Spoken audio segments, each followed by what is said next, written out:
Doctor Anjali Dubey Gideon history channel में आपका स्वागत करती हूँ। आज का जो हमारा वीडियो है वह बंगाल जूडिकेचर अधिनियम, डंडास का भारतीय विधेयक तथा फॉक्स इंडिया बिल पर आधारित है।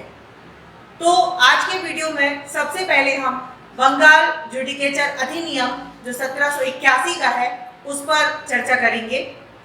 रेगुलेटिंग अधिनियम की त्रुटियों को दूर करने के लिए 1781 ईस्वी में ब्रिटिश संसद ने बंगाल जूडिकेचर अधिनियम को पास किया था। इसे संशोधित अधिनियम के नाम से भी हम जानते हैं। इस अधिनियम का उद्देश्य सर्वोच्च न्यायालय के अधिकार क्षेत्र और शक्तियों के विषय में उत्पन्न अनिश्चितता का अंत करना था। इसने कंपनी के कर्मचारियों को आधिकारिक कार्यों के संबंध में सर्वोच्च न्यायालय के क्षेत्राधिकार से मुक्त कर दिया।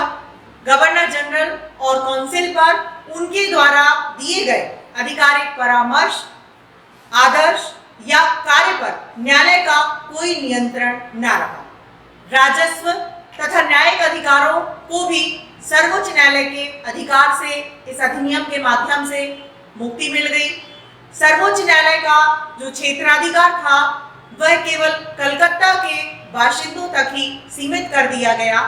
विधि के संबंध में यह निश्चित किया गया कि न्यायालय प्रतिवादी के व्यक्तिगत कानून को लागू करेगा, विदेशी कानून को नहीं। अर्थात हिंदुओं और मुसलमानों के संविदा और दल संबंधी मुकदमों में प्रतिवादी के कानून और प्रथाएं जो भी होंगी वह लागू होंगी, वह यह इस अधिनियम में कहा गया।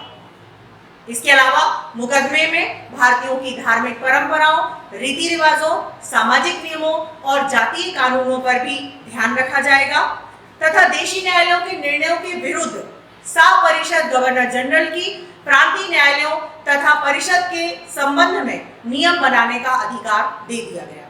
इस प्रकार 1781 ईस्वी के अधिनियम ने रेगुलेटिंग एक्ट के कतिपय गंभीर दोषों को दूर कर दिया जो सर्वोच्च न्यायालय से संबंधित थे। इससे सर्वोच्च न्यायालय की तुलना में परिषद गवर्नर जनरल की स्थिति को और ज्यादा दृढ़ बना दिया। तो यह था 1781 का अधिनियम जो आपको बहुत अच्छे से समझ में आया होगा। इसके बाद हम बात करेंगे डंडास का भारतीय विधेयक पर जो 1783 ईस्वी का है। 1782 ईस्वी में डंडास के प्रस्ताव पर ब्रिटिश लोकसभा ने वॉरेन हेस्टिंग के शासन को दोषी ठहराया और डायरेक्टर से उसे वापस बुलाने के लिए भी कहा, लेकिन स्वामी मंडल ने ऐसा ना होने दिया और हेस्टिंग अपने पद पर बना रहा। पुनः अप्रैल 1783 ईस्वी में डंडास ने एक विधेयक प्रस्तुत किया जिसमें सम्राट को कंपनी के मुख्य कर्मचारियों को वापस बुलाने का अधिकार दिया गया था। गवर्नर जनरल को अपने उत्तरदायित्व पर अपनी काउंसिल की सम्मति के विरुद्ध कार्य करने का अधिकार मिला था और अधीनस्थ प्रेसिडेंसियों पर गवर्नर जनरल और उसकी काउंसिल के नियंत्रण को बढ़ा दिया गया था। चूंकि डंडास विरोधी दल का सदस्य था, इसलिए उसके द्वारा प्रस्तावित विधेयक पास नहीं हो सका। फिर भी इस विधेयक का महत्व है क्योंकि इसने भारत में संवैधानिक परिवर्तन की आवश्यकता पर जोर दिया था। सम्राट को कंपनी के मुख्य कर्मचारियों को वापस बुलाने का अधिकार देने के उद्देश्य से विरोधी दल के सदस्य डंडास ने एक विधेयक प्रस्तुत किया जो अस्वीकृत हो गया था। अब इसके बाद हम बात करेंगे फॉक्स इंडिया बिल की। फॉक्स इंडिया बिल 1783 डंडास विधेयक ने ब्रिटिश सरकार का ध्यान भारत की संवैधानिक समस्या की तरफ आकर्षित किया था।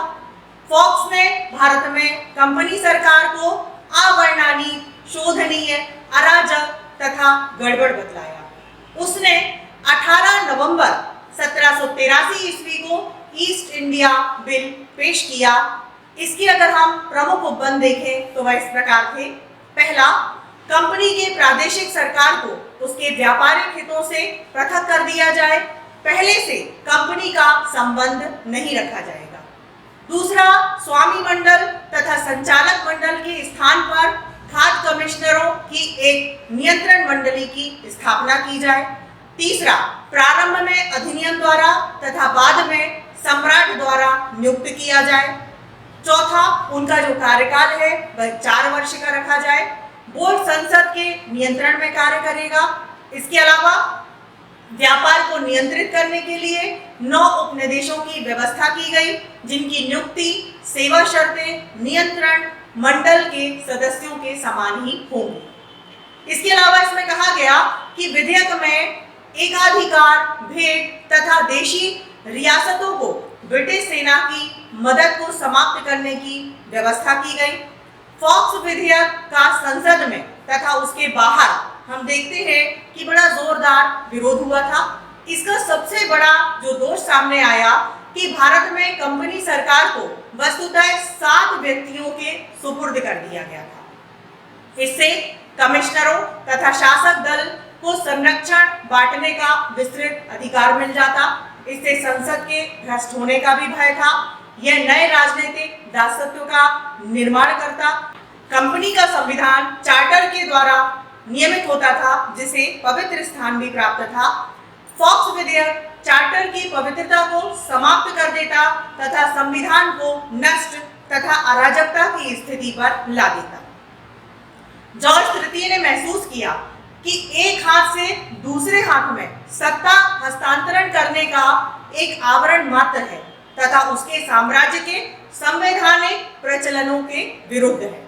अतः उसने हस्तक्षेप कर बिल के विचार की स्थिति जो चल रही थी उसमें ही उसको समाप्त करवा दिया। रॉबर्टसन के शब्दों में अगर हम देखें तो विधेयक एक बड़ी समस्या को व्यापक रूप से सुलझाने का निश्चल एवं कूटनीतिक प्रयास था। क्रीत का भी कहना है कि संपूर्ण संविधान को सुधारने का यह केवल एक प्रयास ही था। तो इस तरह से आज के वीडियो में हमने 3 छोटे छोटे अधिनियमों के बारे में जाना, जिनमें पहला बंगाल जूडिकेचर अधिनियम, दूसरा डंडास का भारतीय विधेयक अधिनियम और तीसरा फॉक्स इंडिया बिल। मैं आशा करती हूँ कि ये तीनों आपको बहुत अच्छे से समझ में आ गए होंगे। धन्यवाद। आज का वीडियो जिन संदर्भ ग्रंथों पर आधारित है वे आपकी स्क्रीन पर हैं। आप उन्हें देख सकते हैं और इनका अध्ययन कर सकते हैं। यदि आपको ये वीडियो अच्छा लगा और भविष्य में आप भारतीय एवं विश्व इतिहास को क्रमबद्ध रूप से जानना चाहते हैं तो आप इस चैनल को लाइक करें और सब्सक्राइब का बटन दबाएं। आपके सुझाव सदैव आमंत्रित रहेंगे। साथियों, इस चैनल का उद्देश्य किसी भी रूप में व्यवसाय बिल्कुल भी नहीं है। इस चैनल के द्वारा संपूर्ण इतिहास का ज्ञान पूर्णतः निःशुल्क प्रस्तुत किया जाएगा। धन्यवाद।